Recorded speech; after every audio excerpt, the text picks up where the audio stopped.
Good morning and welcome to the NBA Daily for December 11th, 2024. Coming up, it's the NBA Cup. We've got the quarterfinals. So we got Eric Nehm and Andrew Schlecht on to talk about the winners from last night's game. And then at the end of the show, Zena and I are going to take a look at the new front office rankings over at The Athletic. And we're going to talk about some of the teams that were left off.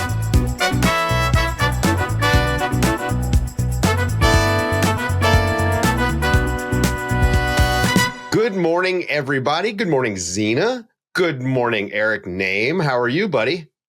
I'm great. How are you? Hey, I'm doing all right. Are you excited to go to Vegas? The Bucks get the big win over the Magic, although it was a little bit scary there for a little bit, but they got the win, heading to Vegas, looking for redemption. Yeah, no, I actually am. It's funny, during his post-game interview, Giannis had mentioned the fact that last year was a little crazy. And essentially what he meant was they won on a Wednesday, they showed up on a Thursday for practice, they played on a Friday afternoon, and then they lost. And in the locker room, they were yelling at the coach, and that got out. And yeah, it's probably an episode that all of the Bucks would like to forget, and hopefully have a better trip to Vegas this year. They do feel like they're a little bit more together, especially when you consider where they started at the beginning of this season and now where they're at today.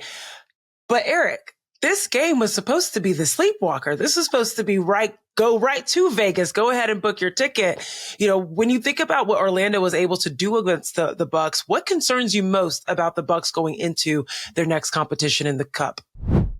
Yeah, I mean, I think any team that can be really physical with them defensively is going to be a team that they're going to not necessarily struggle against, but it's going to be difficult for them to do so. They're built on two guys, Giannis Antetokounmpo and Damian Lillard. And Giannis, when he's at his best, is overpowering smaller players. Yep. When the Orlando Magic have 5, 6'10" dudes that they throw out on the floor, well, there's not guys out there that Giannis is just going to overpower. And then conversely, when those 6'10" and 6'5" and 6'4" guys can all move really well, well, then Damian Lillard's not going to be able to use his quickness in the same ways that he normally can. And this Magic team, I think, first of all, deserves all of the credit in the world. Jamal Mosley, I named him as my coach of the year when we did the roundtable at The Athletic earlier this week. Like, He's got them all the way bought into that culture that it does not matter who the 10 guys are that are playing tonight. You're going to go out there. You're going to work hard on defense. You're going to just do everything you can to make it hell on the other team. And that's what they did to the Bucks tonight. So I would say, I think if, the Bucks play another top 3 defensive team, it could be a struggle. So that would mean what? The Thunder get to the finals? Yeah. That would be a tough one. The Thunder are very physical. They're a great defensive team. That would be another team that the Bucks could struggle against. I think on a normal night against normal defense. The Rockets, the Warriors, literally on the perimeter. It's just all the worst people to match up against. Just over and over again. So you're going to see some of that. I mean, I think both the teams that they've played in the East, or both teams that they could play in the East, they played already. They have double-digit losses to those teams. So this is going to be like a really tough test for the Bucks. They obviously have the name power behind those two superstars, and the recognition, and they've been among the best teams in the league for the last 6 seasons. But at the same time, there are some potential landmines they could find in Las Vegas, which is not what you want to do. Those guys, the name power, not the Eric name power, but the name power, Giannis and Dame, 37 last night for Giannis, what you expect, that's what he does. Dame had 28. He had 9 in the last minute. So, I mean, he really just crunch time kind of took that over. But I want to talk about the guy that they'd been missing up until here recently. Chris Middleton comes off the bench in this game. Didn't score at all. He did have 8 assists, but there was a stretch in the third where they went on an 11-0 run. He had 3 straight possessions with an assist. I think it wound up with a Gary Trent Jr. 3.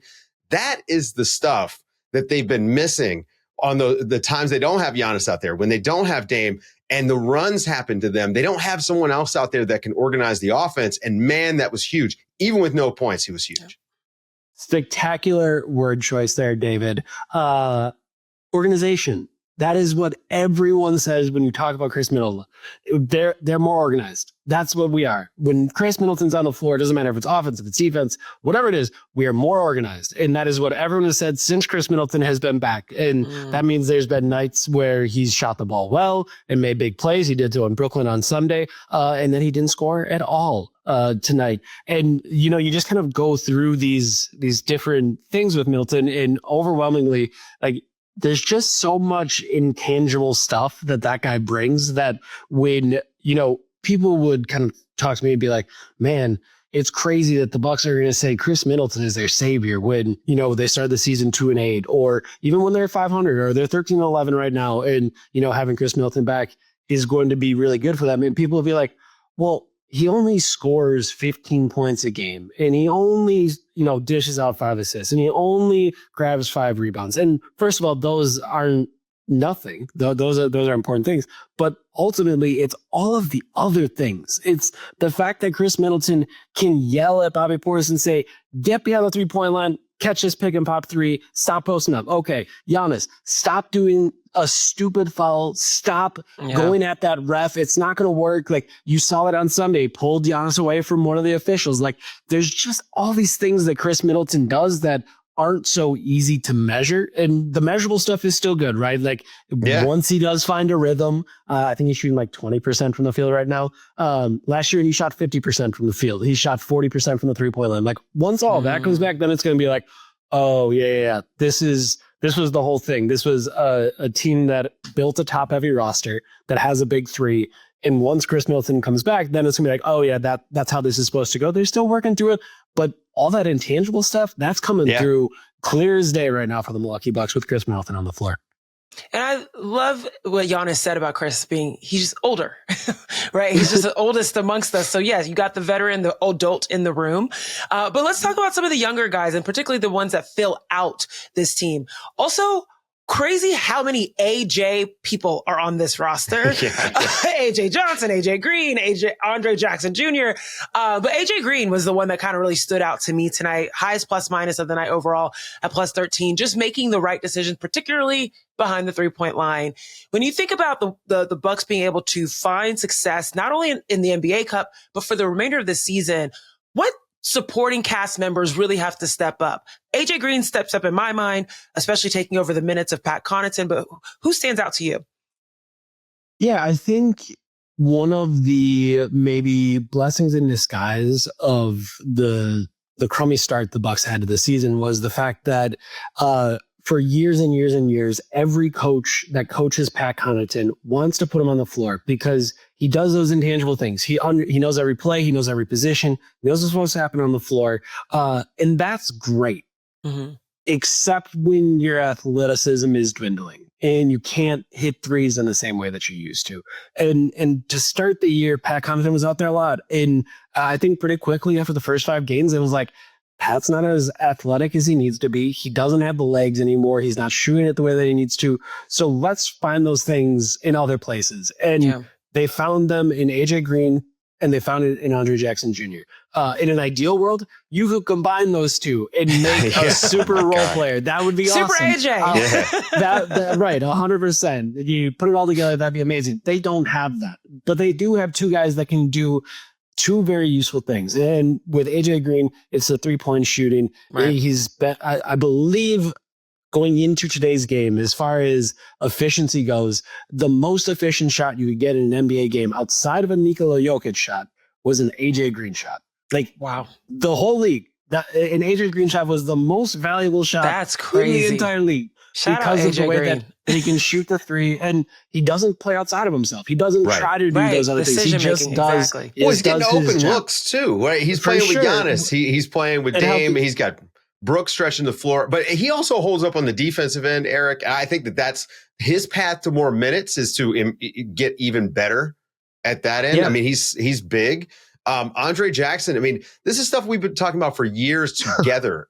Eric, where this team has lacked young athletes, just athletes in general. And so, like you said, slow start is a good excuse to see what they got. Doc's not exactly like going to be the fastest guy to put the young guys out there. He doesn't love young guys. So, I mean, this has kind of worked out in their advantage. And now, you can see where they're starting to build some momentum. And look, man, the NBA Cup, that's what it's all about, right? Like they respect the cup. They're going for the cup. Eric, I got to ask you, though, before we get you out of here, where is the one place you're definitely eating in Vegas? Oh, my You're gosh. a food guy. This is gonna be really hard. A Carbone reservation on like 3 days notice is not going to be the easiest thing. But there are some spicy noodles that I like in the one spot at the Aria. I forgot what it's called, but you can to go those noodles. So sometimes I will order them on my way back from a practice or like a media availability in like the dead time of the afternoon and just crush some spicy noodles. And just send me your schedule, Eric. I was going to say, Eric, just send that over. We'll be I'm going to give you all my accounts. You can just send the food to my room. I appreciate you, buddy. Everybody go and check him out over at The Athletic. He's going to be in Vegas, so he'll be there for the NBA Cup. So make sure you follow him over there. Stick around after the break. We got Andrew Schlecht because the Thunder won.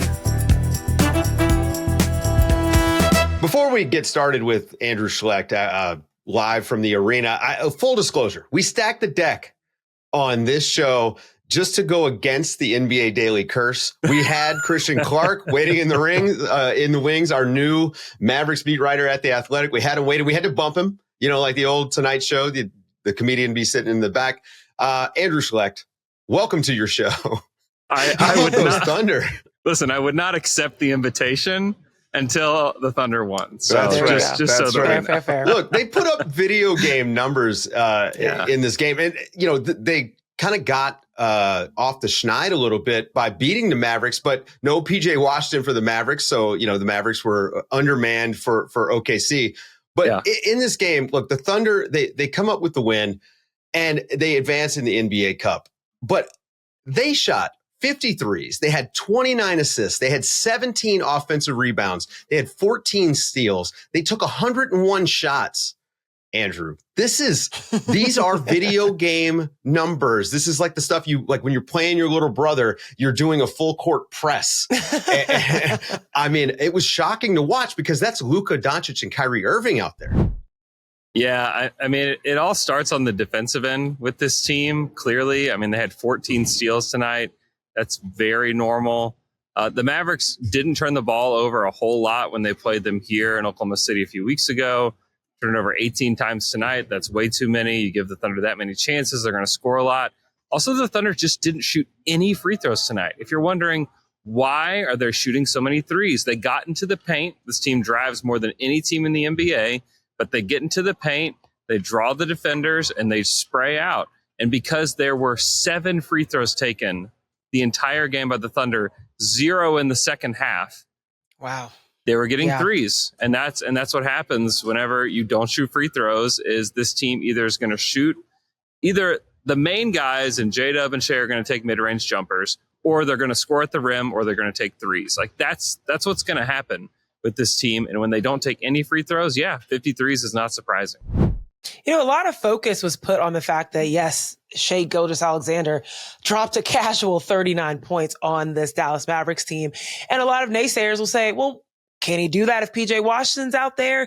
Can he do that if the real perimeter defense is out there for the Mavs? But Luka was held significantly tonight, under his average in terms of his scoring output and even just like his ability to get things going. Only 5 assists for Luka. That's pretty low on his average. So I actually would say that the defense spurred this entire win for OKC. Would you say it's the offense, the way that they were putting up those video game numbers, or would you say it hones in on the defense? Yeah, I think it does start on the defensive end, and they have multiple guys that can throw at Luka. It's a lot of Lou Dort. That's like the obvious matchup that people will go to. But Cason Wallace blocked a Luka jump shot early in the game, and then Luka took it to the hoop, and he still could not score on Cason. Like, he's a guy that's emerging.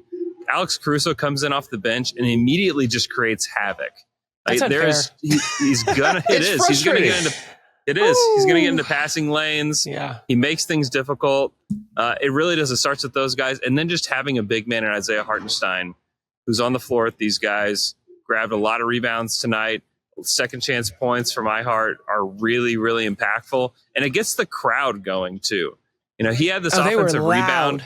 Yeah, he had an offensive rebound in between Klay Thompson and Spencer Dinwiddie, and he just went right between them, grabbed the ball and dunked it. And it was a big emphatic moment that caused a timeout for the Dallas Mavericks. And it's like those moments and those little things that these guys are contributing that, it's on the boards, it's defensively. And this team wanted to win. This team wants to not only win tonight because, one, it's the Mavericks, two, it's the NBA Cup, but I think they want to win this whole thing. Remember, this is a young team.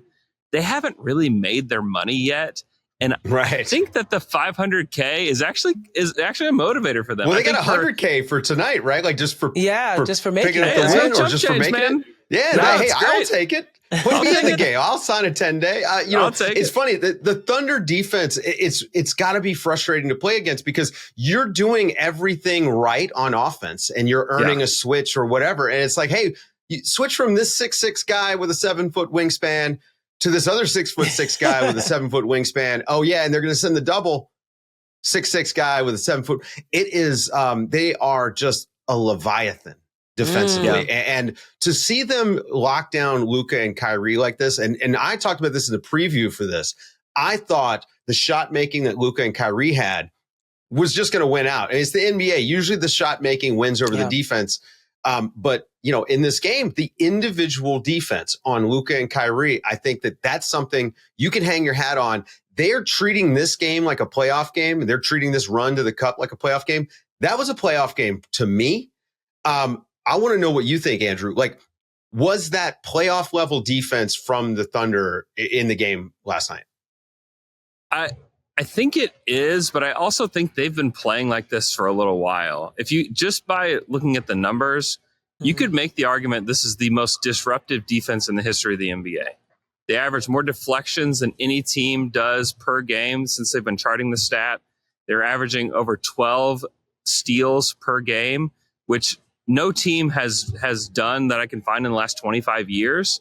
Like, this is not normal. Like, the way that they play defense is not normal. The way that they, like you said, they can switch, they recover a lot. They really pack the paint. Kenrich Williams, who I think is going a little bit underrated this season, is really absolutely good. As like a small ball big, not only on the boards, but he's spacing the floor on offense, but then he's super disruptive.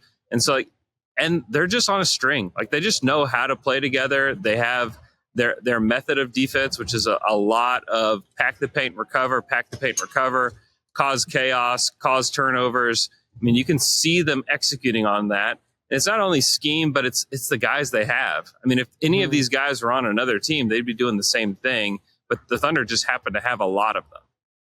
What's cool to see about them is that not only they're having a lot of fun, they're on a string, they come to interviews like high school boys trying to talk to girls, like as a group. But I see I like that. Chet Holmgren on the sideline, on the broadcast, like smiling it up, laughing it up. Like, he's like excited. He was watching that game like a psychopath in parts of it too. I feel bad for him not knowing he was on TV. Yeah, right. Exactly. But you could just see like he's hungry to get back out there.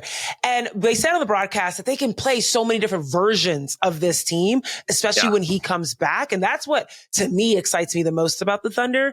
One, do we know anything about the timeline for Chet Holmgren? And then two, what do you see him impacting when he gets back to see this level of the Thunder that now has a Kenrich Williams playing well within the mix? Alex Caruso, Isaiah Joe, everyone just rolling even from the bench. Yeah.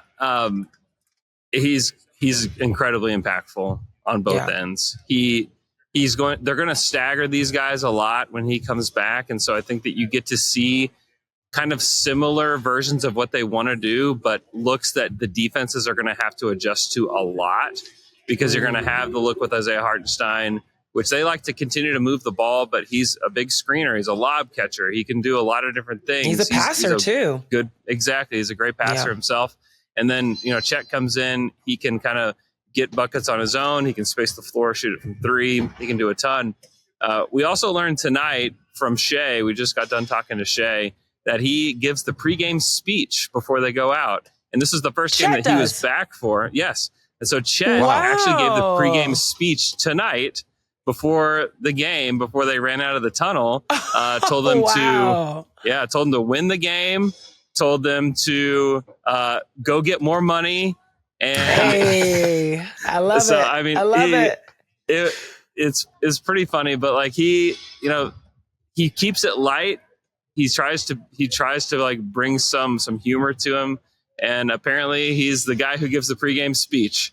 And so it's good to have him back in the building. We haven't seen him in a while. He's been around practice a little bit, but we haven't seen him at games, and so I'm sure that he's just itching to get out there. Mark Daigneault even said, like, if he could play on his crutches, he would. He's like, that wouldn't be good for either us or him, but the guy just wants to compete. Right. Yeah, well, I mean, listen, I'm hoping he makes the trip to Vegas because, he looks like he needs it. Poor guy.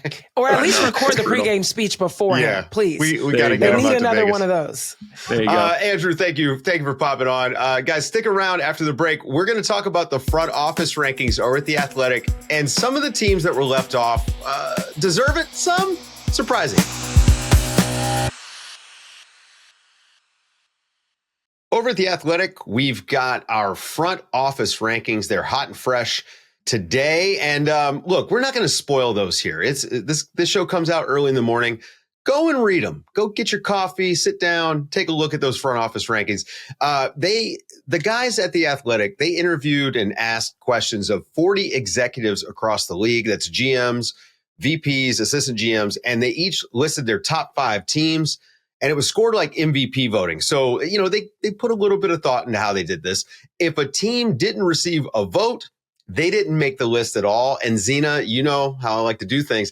I actually thought the teams that were left off the list would be an interesting way to talk about this list because, you go through and you look and you say, Pelicans, all right, well, they've had like some rough injury luck, but you can see how they could be overlooked, right? Yeah. Like they haven't had any recent success.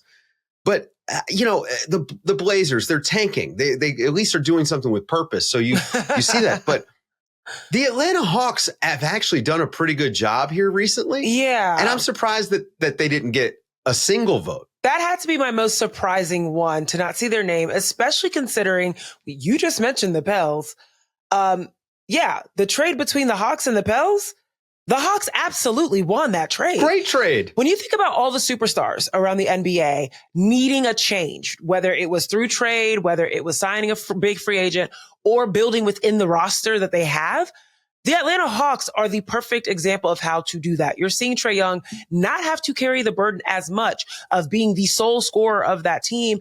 And you in that trade, you get rid of DeJounte Murray.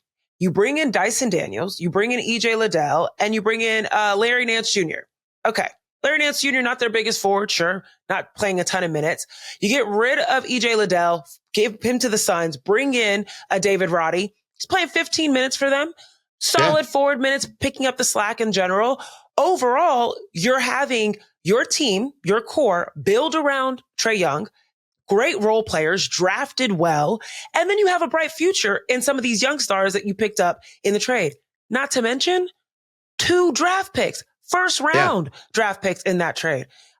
I'm sorry, kudos. I think Hawks. they've done pretty well. And that was of the teams that didn't make the list, that was the one to me that seemed like, well, they've made some pretty good moves here recently. But go and check that out at The Athletic. It's very interesting every year because it gives you kind of an inside look at what other teams think about other front offices. Yeah. And it also shouldn't surprise people that the Lakers did not get a single vote.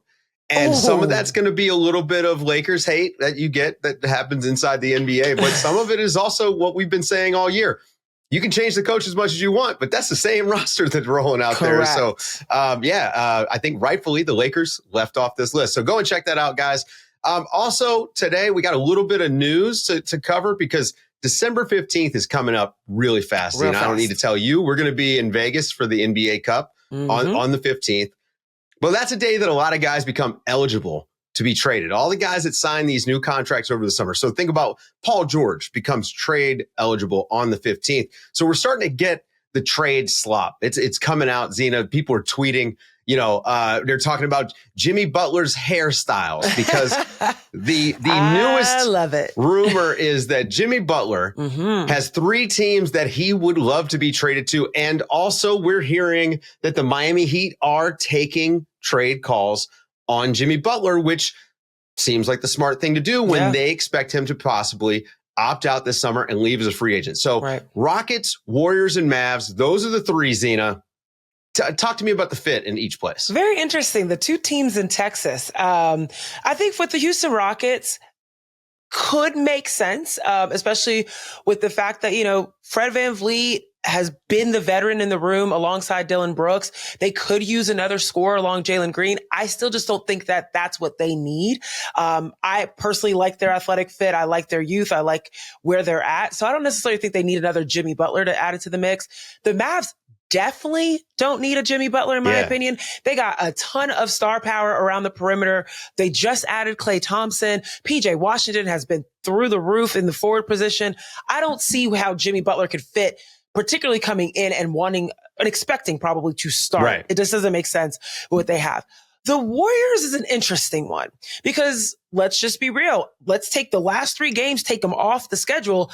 Everyone was calling for a second scorer, including me in the Bay.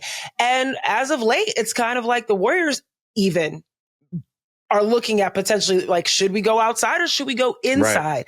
And Jonathan Kuminga has risen. And it looks like the organization is rising alongside him and trying to maximize him.